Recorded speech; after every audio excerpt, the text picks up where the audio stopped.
বাংলাদেশে আসতে পারেন নেইমার। হ্যাঁ, ব্রাজিলের number 10 Neymar da Silva Santos জুনিয়রের কথাই বলছি। বিশ্বব্যাপী যার ভক্ত সমর্থক অসংখ্য অগণিত, বাংলাদেশেও সেই সংখ্যাটা বিশাল।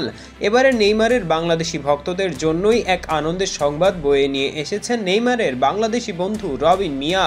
বাংলাদেশের একটি নির্ভরযোগ্য গণমাধ্যমকে এমনটা নিশ্চিত করেছেন রবিন।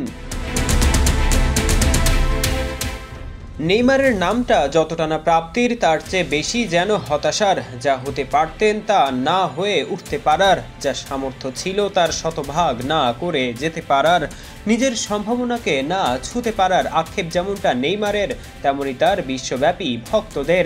বার্সেলোনায় মেসি, নেইমার, সুয়ারেজ একসাথে যা দেখিয়েছেন তাতে ফুটবল ভক্তরা বুঝে নিয়েছিলেন মেসি রোনালদো যুগের পর ফুটবলের আলো থাকবে নেইমারের উপর।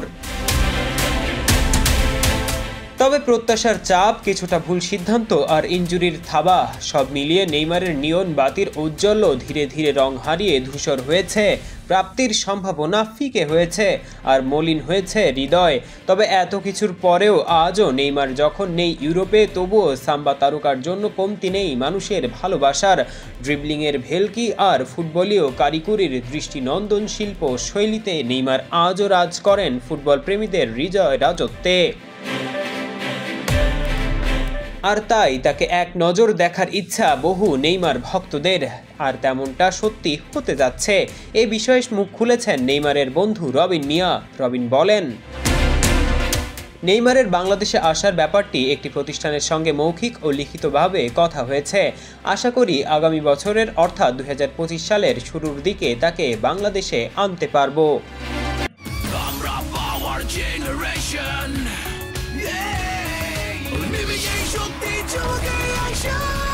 Power চুমুকে অ্যাকশন। নেইমারের বাংলাদেশে আসার ঘটনার আগে বেশ কিছু সাবধানতা অবলম্বন করতে হবে, কারণ এর আগে বিশ্ব ফুটবলের তারকাদের বাংলাদেশে আসার ঘটনায় বিভিন্ন সময়ে তৈরি হয়েছে নানান বিতর্ক সমালোচনার। সবশেষ গত বছর আর্জেন্টিনার বিশ্বকাপ জয়ী গোলকিপার এমিলিয়ানো মার্টিনেজের বাংলাদেশ সফরে তৈরি হয়েছিল নানান বিতর্কের।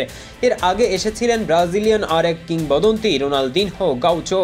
আদতে সকলেই চান প্রিয় তারকাকে চোখের দেখা দেখতে। টেলিভিশন সেটে কিংবা মোবাইলের স্ক্রিনে যাদের খেলা দেখে থাকেন তাদের নিজের চোখে মাঠে কিছুক্ষণ খেলতে দেখতে। তবে অনেক সময় এত কিছু না হলেও যতটুকু সম্ভব হয় পুঙ্খানুপুঙ্খ পরিকল্পনার মাধ্যমে তার বাস্তবায়ন ঘটানো উচিত। এই ব্যাপারে সচেতন থাকার ইঙ্গিত দিয়েছেন রবিন মিয়া। তিনি বলেন, আমি চাইবো নেইমারের এই সফরটা যেন পুরোপুরি দেশের মানুষের আবেগের সঙ্গে মিশে যেতে পারে। আমরা চ্যারিটি আয়োজন করব। 16 কোটি মানুষকে তো আর নেইমারের সঙ্গে দেখা করানো সম্ভব না। আমরা আমাদের জায়গা থেকে যতটুকু সম্ভব করব। ব্রাজিলের জার্সিতে 128 ম্যাচে মাঠে নেমে 79টি গোল করে ব্রাজিলের ইতিহাসে সর্বোচ্চ গোলদাতা হয়ে আছেন নেইমার। নামের পাশে কোনো বিশ্বকাপ কিংবা কোপা আমেরিকার শিরোপা না থাকলেও দেশের জার্সিতে জিতেছেন কনফেডারেশন কাপ। একসময় বার্সেলোনা এবং পরবর্তীতে প্যারিস সেন্ট জার্মেইন মাতানো নেইমার এখন খেলছেন সৌদি ক্লাব আল হিলালে।